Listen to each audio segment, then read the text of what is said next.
Bayan labaran duniya za a ji cewa yayin da sabon firaministan Burtaniya Sir Keir Starmer ya fara naɗe-naɗen ministoci da sauran manyan jami'an gwamnatinsa, 'yan Burtaniya na ci gaba da bayyana dalilansu na zaben jam'iyyar Labour a wannan karan a maimakon jam'iyyar Conservative. Tun ficewan Birtaniya daga tarayyar Turai gaskiya abun bai zo mana da daɗi ba. An sami taɓarɓarewar tattalin arziki, abun ya shafi kusan kowa da kowa. Abu na biyu kuma shine wajen kiwon lafiya. Abu na uku kuma shine al'umman ƙasar nan ba sa son yaƙe-yaƙen nan da tsokane-tsokanen nan. Muna tafa da shirin tubalin tsaro wanda Hassamai da kaina ke gabatarwa. Inda yau shirin ke mai da hankali kan muhimmancin tsaro a kan iyakar Najeriya da Nijar. Da yake yau Juma'a ce za mu ba ku dama ku bayyana ra'ayoyinku kan maudu'in da mai magana zai zaɓa da kansa. Lambar da za a kira ita ce 2 9 8 6 8 5 To amma kafin nan ga Aisha da labaran duniya.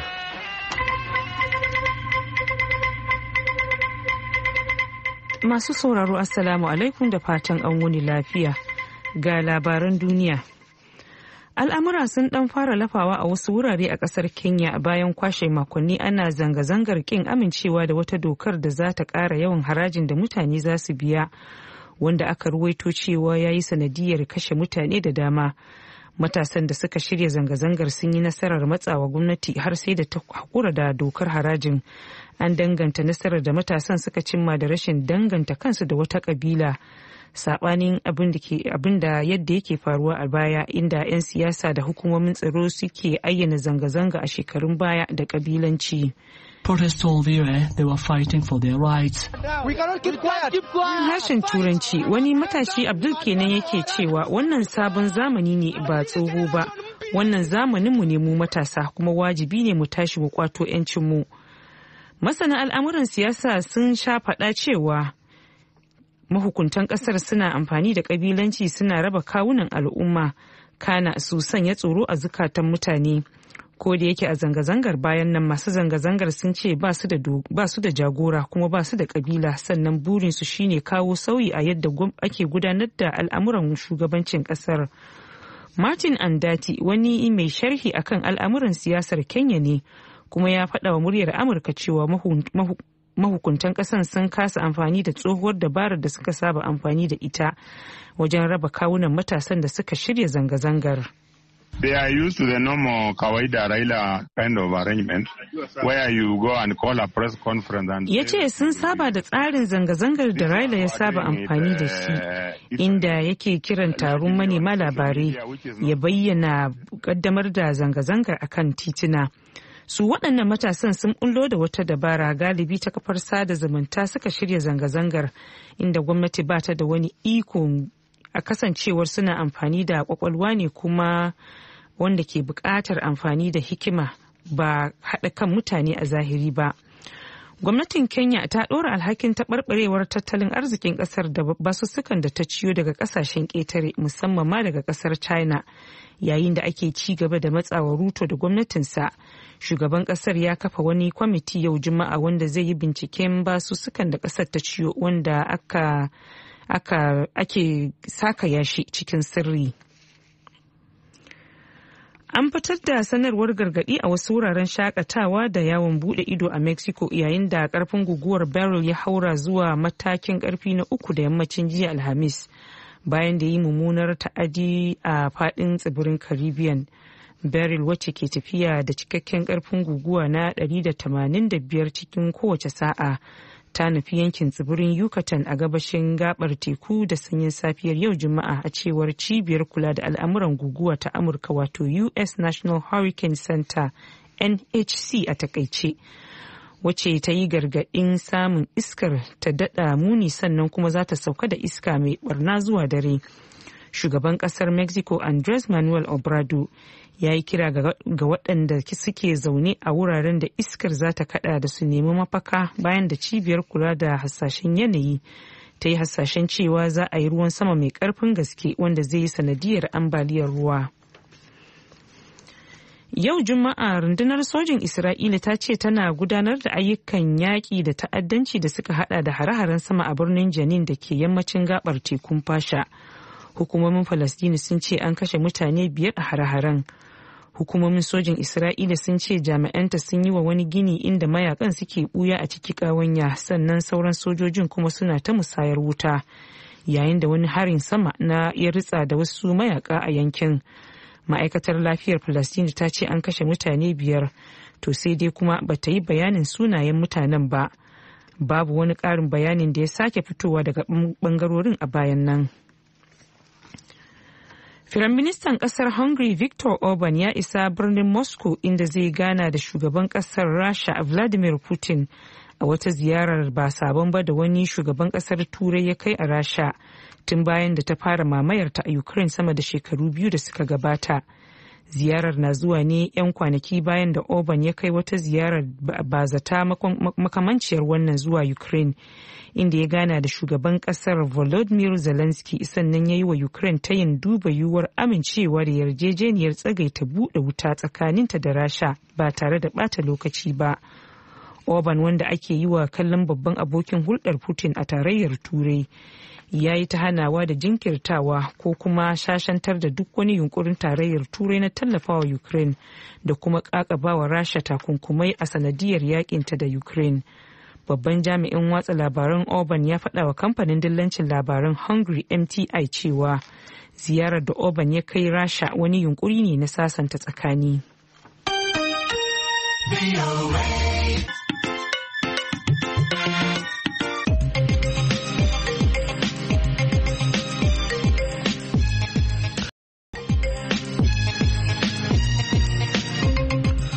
To yanzu kuma bari mu shiga babin rahotanni. Kamar yadda aka ji, sabon firaministan Birtaniya Sir Keir Starmer ya fara naɗe-naɗen ministocinsa da sauran manya-manyan jami'an gwamnatinsa ba tare da ɓata lokaci ba, a yayin da kuma 'yan Birtaniya ke ci gaba da bayyana dalilansu na zaben jam'iyyar Labour wannan karan a maimakon jam'iyyar Conservative wanda ta yi shekara wajen sama da 10 tana mulki. Daga Turai ga Ramatu Garba da rahoton.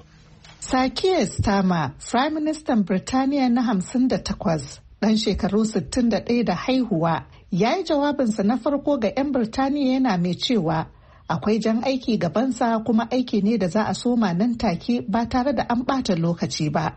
Shekaru 14 rabon jam'iyyarsa ta Labour ta jagoranci gwamnati a Birtaniya, wanda ya sa sakamakon wannan zaben ya ci gaba da ɗaukar hankalin duniya. Musamman irin gagarumar tazarar da jam'iyyar ta bewa abokiyar hamayyata ta Conservative a kawo ƙarshen jagorancin Prime Minister Rishi Sunak.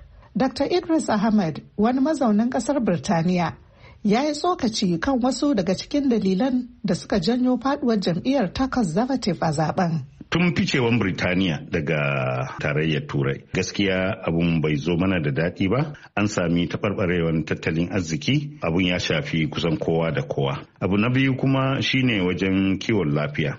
Abu na uku kuma shine al'umman ƙasar nan mutane ne masu son zaman lafiya, wallahi lazim. Ba sa son yaƙe-yaƙen nan da tsokane-tsokanen nan da gwamnati da ta gabata take ta yi. Alal misali zuwa hannu a cikin harkan yaƙin Ukraine, har gwamnati ta tura kuɗi al'umman ƙasa ba a ji daɗi ba ko miskala zaratin. To ga dubban bakin da ke Birtaniya, shirin tsohon Prime Minister na aika su ƙasar Rwanda ya kasance abin damuwa, batun da kuma ya taka muhimmiyar rawa a yakin neman zaben, ganin yadda ya raba kan jam'iyyun guda biyu.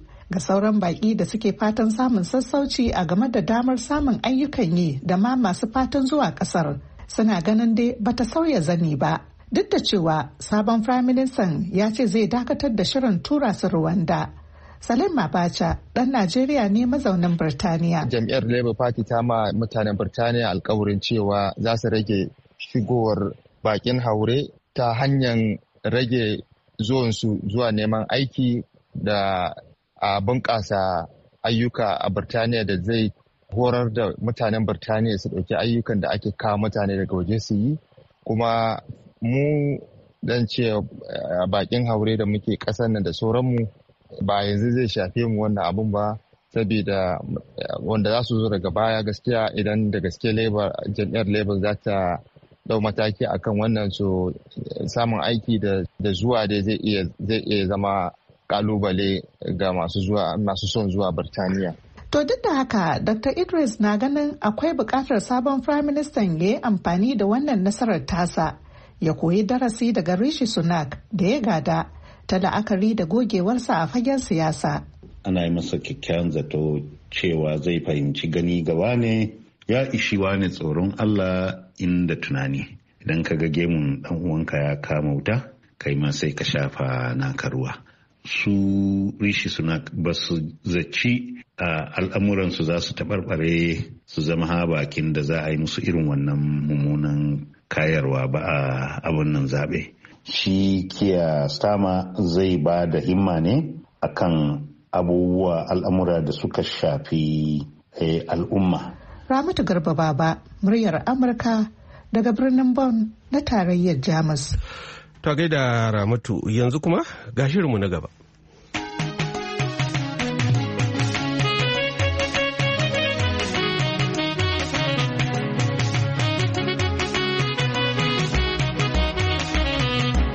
Mai sauraro Assalamu alaikum. Barkanmu da sake saduwa a wani sabon shirin na tubalin tsaro wanda a yau za mu duba wani taron faɗakarwa daga hukumomin mulkin soji game da zaman lafiya akan iyakar Nigeria da Niger. Domin jin cikakken shirin wanda ni Hassan mai na kaina zan gabatar sai ku biyo mu.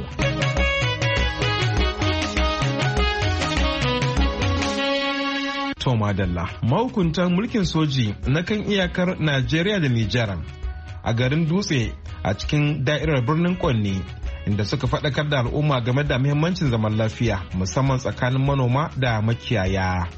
A irin wannan lokaci na shigowar damuna da masakin jiki tsakanin jami'an tsaro da fararen hula don yin aiki tare da zai sa a toshe kowace kafa ga 'yan bindiga da ke yin kirdado a wannan yanki suna sace mutane don neman kuɗin fansa da kuma dukiyoyinsu da ma yin kisa babu gaira babu dalili. Wakilinmu a birnin Kwanni Haruna Mamman Bako ya haɗa mana wannan rahoto. A garin Dose ne a da'irar birnin Kwanni a kan iyakar Nijar Najeriya hukumomin mulkin sojan wannan yankin tare da rakiyar sarakunan gargajiya da manyan ma'aikatan gwamnati na wannan yankin ne suka gudanar da wani taron faɗakarwa ga al'ummar wannan yankin game da muhimmancin zaman lafiya tsakanin manoma da makiyaya da ma haɗa ƙarfi da ƙarfe tsakanin jami'an tsaro da ke sintiri a wannan yankin da al'ummar da ke zamne a wannan karkara don hanawa 'yan bindiga shaka kasancewa sukan afkawa al'umma ba wani dalili kamar yadda suka wa hakimin garin Dosai kwanaki kalilan kamin zuwan wannan tawagar a wannan garin inda suka karbe kudade sefa sama da miliyan 3 kusan naira miliyan 7 kamar yadda ya yi wa manema labarai karin bayani. Kamin karbi sai naga an ja import wani shi muci sai naga hota fara ga tanan abin kamar da ya dundo rana shi to kenan yau ina jin hakimin Dosai yau dan gare ka to ban mata ya tsaye ba sai in tashi jigirce dai bisa mantala misali ma na dai tashi sai ga su suka iso suka ce min kai kuɗi mun ka zo bi da an ce kana da miliyan 3 kai sauri ka ba mu kuɗi mu hita ko kuma in muka kawo mu ga dama mu kare da kai mu musani inda mun kai sauri ka ba mu kuɗi kai sai in ce a kuɗi ne kuke so suka ce in ce to kuɗan saurara to madan tana can da lotu kote ne wannan shigewa ta biyu ta kusa in ce mata ga ke kaso ka mini ke sai mutum biyu suka da wajen tunda su hudu na su uku da kone da min daga shi guda da pistoli wancan mai min gogi gare su guda shi suna da sanda da mai sanda da mai min daga suka ce ke in ba musu ba suka ke ma mu gama da ke ba mu ke lefa don mu gudu daki sun kasa ko ta gaba guda da ya bage ta da sanda amma ni dai bisu min koyi ba aka buɗe daki a takaice abinda aka gare ne do kuɗin da aljihuna yan kwabba da wani dan zato da nika ba yaran na recreation sun ka zube to lalle kuɗi sun ɗauki su kuɗi gare ni su kai min barazana ina da bindiga nan cin musu a ni ko yi ka kware banda ce musu ni ko ba tsakani da Allah suka ce min to dan mi ka ba da labarin mun ce a'a to wani gane kuma ba su da wani nadi duk hillani na su hudun ga ba su da wani nadi wanda nika iya cewa ban gane su ko wani sai mun gama ido da shi kuma babu wani mai barazana in barkallo ne duk baki na kani da Allah guda ban gane mutum da babu wanda ya kyama in gane shi ido da ido bale ko in su ce wai in gane su miliyan 3 ina da ajiyar kuɗi amma ban ce mun so wai ban san wanda an kai sun kasan miliyan 3 ne ba amma ba miliyan 3 na ba saboda Allah abin da sun kaɗi ba gidana ya yi ƙarfin miliyan 3. A cewar Kaftin Abubakar Ali Shina shugaban gundumar birnin Kwanni da ya jagoranci taron dole ne jama'a su karfafa ɗaukar matakan baiwa kawunan su kariya yayin da ya yi kira ga manoma da makiyaya da su bar ɗaukar doka a hannayensu.